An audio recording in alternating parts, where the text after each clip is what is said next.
My name is Barry Klein, and for a number of years, I've been teaching men and women of the union construction industry a public art class at Empire State College's Harry Van Arsdale Jr. Center for Labor Studies. In part, the class takes up the subject of representations of workers and their labor and how strictly bottom-line driven development has shaped our world, and how the increasing demand for cheap and disposable labor has divided and exploited all workers. The idea of a workers' pavilion was born as an ongoing public project that might begin to take up worker issues from their own perspectives and showcase their creativity, but also seek to create space for dialogue. In representing the artistry and visibility of their labor and of workers themselves, some projects with students and alumni have sought ways to use art to foster dialogue and to build on worker solidarity, but also to consider larger labor contexts that the Van Arsdale Center concerns itself with, such as immigrant workers' struggles. The first iteration of the Workers' Pavilion, it was decided, would be to create a public project around these issues. Along these lines, I became acquainted with the work of New Immigrant Community Empowerment, or NICE, through the work the Queens Museum does in Corona.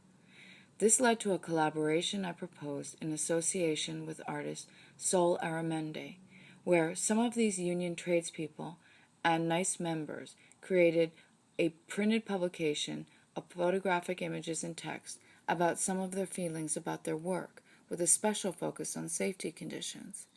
They then distributed the publication on Workers' Memorial Day in Corona Plaza last April 28th, with the help of the Van Arsdale Center and the Queens Museum. We focused on issues of safety, believing this to be a good place to start building common ground amongst the workers. Several of this allied team of union workers that are Van Arsdale students and NICE workers have come together to design and build a low-cost, modular exhibition structure to feature some of this photographic work and text and further content that has been built upon since the project's inception. This includes text excerpts about immigration that tradespeople created for another class taught at the Van Arsdale Center, as well as images of a hunger strike NICE members have been involved in about immigration reform and deportation.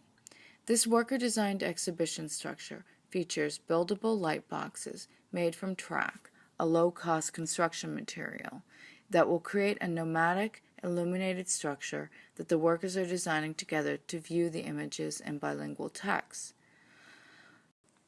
The first iteration of the Workers' Pavilion, co-created with journeyman Jamie Lopez, took place in Corona Plaza on August 24th, creating a nomadic, illuminated structure that the workers continued to improvise throughout the day.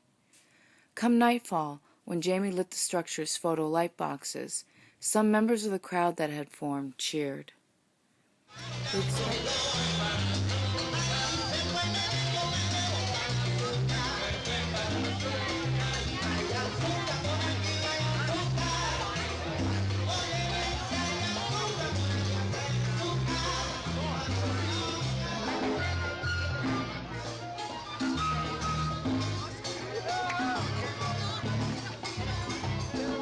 Keep on building on worker-artist community and hope to grow the exhibit in terms of structure and content relevant to workers. For future iterations of the pavilion and related art projects, not only culminating in an event around next Workers' Memorial Day, but looking ahead to the International Labor Organization's centennial in 2019.